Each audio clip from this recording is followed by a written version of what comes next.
Hi friends, and thanks so much for being here. Not too long ago I shared how to create beautiful backgrounds using alcohol markers and rubbing alcohol. It is amazing what you can create with simple products like that.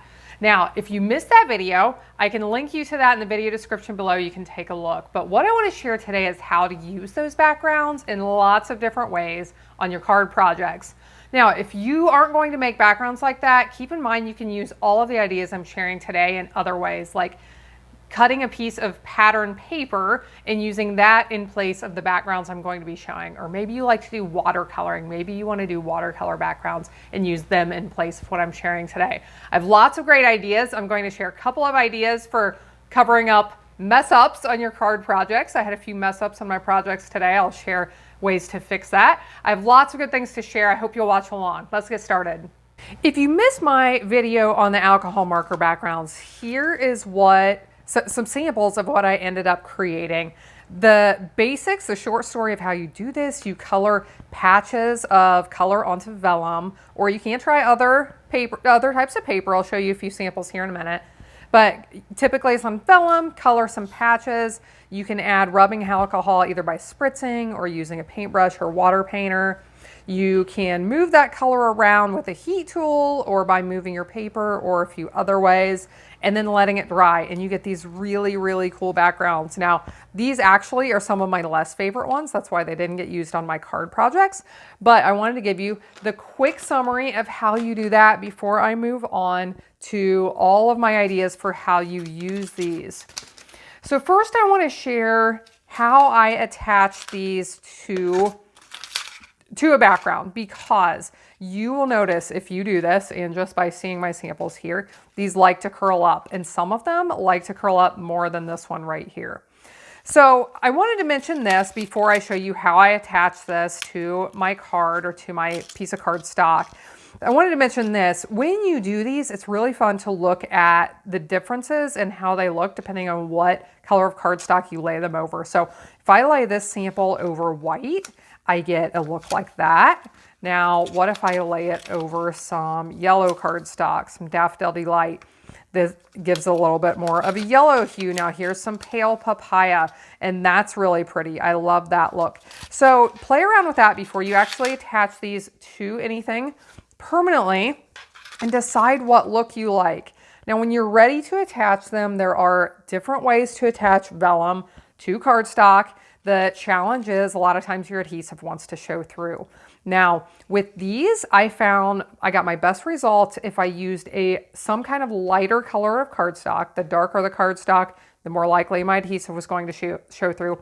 And for all of these, except for the one that we'll talk about, I used my Seal adhesive, my regular Seal, not the Seal Plus.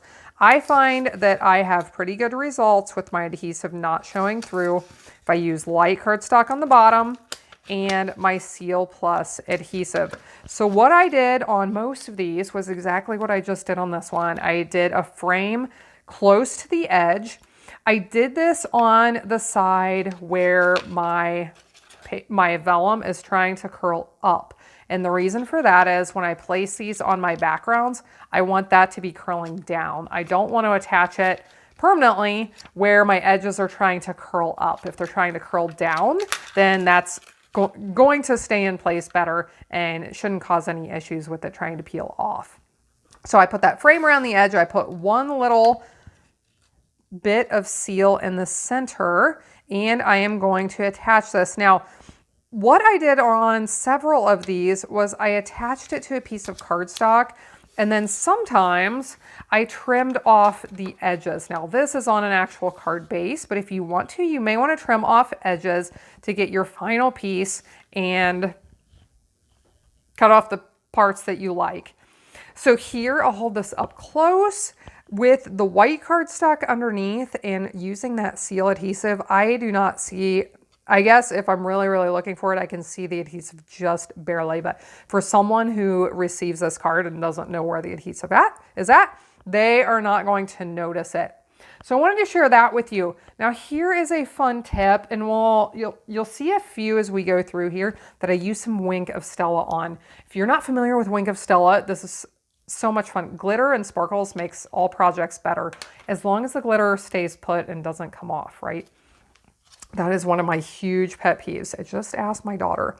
So what you can do with this is just use your glitter brush. And because of the irregular speckled nature of these projects anyway, if you just add some Stella in patches, really adds kind of a fun, just a fun step, a fun added element to your cards. So that is one way to add a little bit, and that's still wet. So once it dries, then you'll just see the sparkles and not the spots. But that's a fun way to add some sparkles. And then I'll show you here in a few minutes another way I added some Stella on one of these cards. So let's get started. I have 10 different ways to use these. And like I said, if you don't have backgrounds such as these, you can use designer paper or other types of backgrounds in this exact same way. So my first idea for how to use these backgrounds is pretty basic. It's just use it as a basic background on a card. Here's one. I just put that piece covering most of the card, added a little strip of glimmer paper and a sentiment, and it's a simple card that came together quickly. Here are two that I created with specialty types of paper. I said I would mention some that I created with other types of paper besides the vellum. Here's one I used copper foil paper and it created kind of like a patina look. So I created that one just as a basic background. And here is one I created on a piece of acetate window sheet. I will share another one with you in a little bit and talk about that a little bit more. So that's pretty basic. Just use them as backgrounds. Now here is where we'll start coming up with some other ideas. And my second idea is to use a large stamp over top. I think this is such a neat stamp set. I used it on several of the other cards you're going to see here in a second. It's called Reasons to Smile. It includes these really large greetings that make a huge statement on your card. Now when I stamp on vellum, I do try to use my heat tool to dry that ink. If I'm using StazOn permanent ink like that, I typically don't find that it's an issue, but if I use regular water-based ink and I stamp it and I don't use my heat tool to dry it, I will find that that ink makes, it starts to bleed in little tiny lines out from the stamped image. So if you do stamp on vellum, you may want to use a heat tool to encourage it to dry a little bit faster. My next idea, my third idea, is to create punches from that piece or of that beautiful background that you created. So what I did with this one, I actually attached it to some copy paper, but if you're doing punches, I would recommend attaching it to regular cardstock.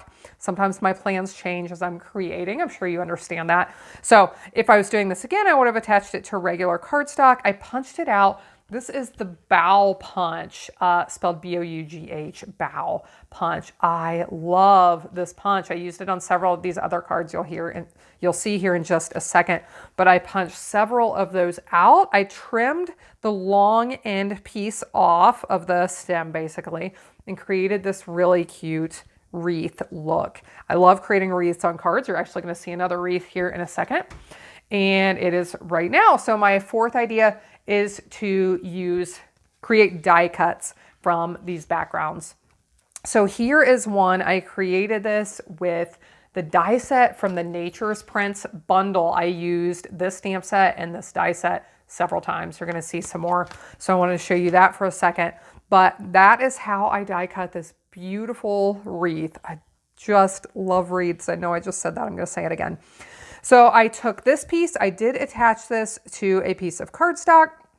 I die cut the wreath out along with several of the smaller branches. So I attached the wreath to the card, and then I used some of these smaller pieces just to add a little bit of irregularity, a little bit of dimension and texture there. And I attached this over top of just a regular piece of vellum that I embossed with a fern embossing folder. One of my favorites, it actually goes with that bundle I just showed you. It's a beautiful embossing folder, and I think, yeah, you'll be seeing it here again in just a second on another one of my cards. So my fifth idea is to emboss that background that you created. So here's one. I use that same fern embossing folder. I believe I embossed this before I attached, yes, I did. I embossed the vellum before I attached it to any cardstock. And actually, that's a really great way to get the vellum to relax and stop curling so much. So if you try these backgrounds and find that the curling is just too much for you, try after you create one and it's dry, stick it in an embossing folder, run it through your die cutting and embossing machine, try that and see if that helps you, helps to make it a little bit more manageable for you. So I use that same punch here and a greeting set that you're going to see a few times here. I'll explain it here in just a second, but can you see on this background that I used Wink of Stella? Now this one, because it's dry, you're not seeing the patches of wet areas, you're just seeing that beautiful glimmer. And then it comes through also in the glimmer paper that I use. So that is my 5th idea for how to use these backgrounds. Number 6 is to heat emboss over them. So here I've used that same large stamp set I showed you a second ago to stamp. I used my Stamparatus. I attached the vellum to some cardstock, placed that on my Stamparatus, and I stamped 2 different times with Versamark ink. And then I sprinkled that black embossing powder over the top and I heated this up to heat emboss that. Now, here is one of my mess ups. Now with the vellum, ink doesn't always stick perfectly to vellum. It's kind of an issue. If I'm stamping on vellum, I usually do it several times because I don't usually get a perfect image the first time. So I didn't get that Versamark ink to adhere to the vellum in all the spots, but here is a handy little trick. It works really well since the color I chose is black. I'm using one of my blends markers, these same alcohol markers that I use to create these backgrounds. And I am just going to color those areas in, and you won't even notice that they're there.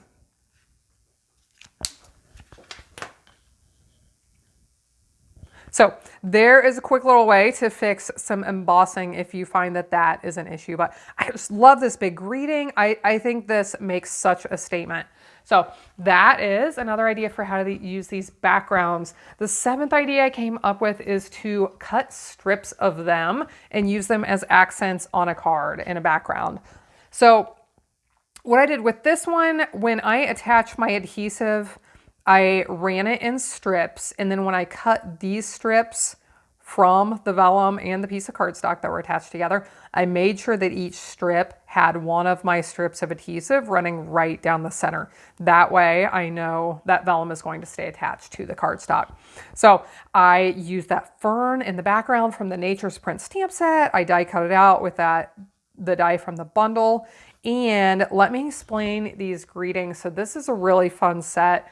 I did a video on here not too long ago that is becoming crazy popular really fast. I used the Charming Sentiment stamp set, and it has a die set that actually cuts out every one of these greetings to make them look like they're fussy cut. Makes it look like you cut it out by hand, kind of like this. So what I did in this video that I shared, I can link you to this in the video description below as well if you haven't seen it, if you want to take a look. But I showed how to create lots and lots of these greetings in any color that you want in a fairly short period of time. And then this is one of my favorite craft room organization tips right here. My tackle box full of greetings that I have sorted by occasion, and I can pull this out when I need a quick greeting and put them on my card. So this one was from this set.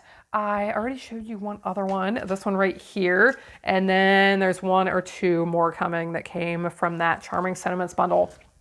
Okay, number 8. And here we'll look at another way to fix a mistake on a card. Number 8, my idea is to actually layer several of your alcohol marker backgrounds on top of each other. This one, it's probably difficult to tell, but I actually laid a purple background underneath this one with the purple, the blue, and the black.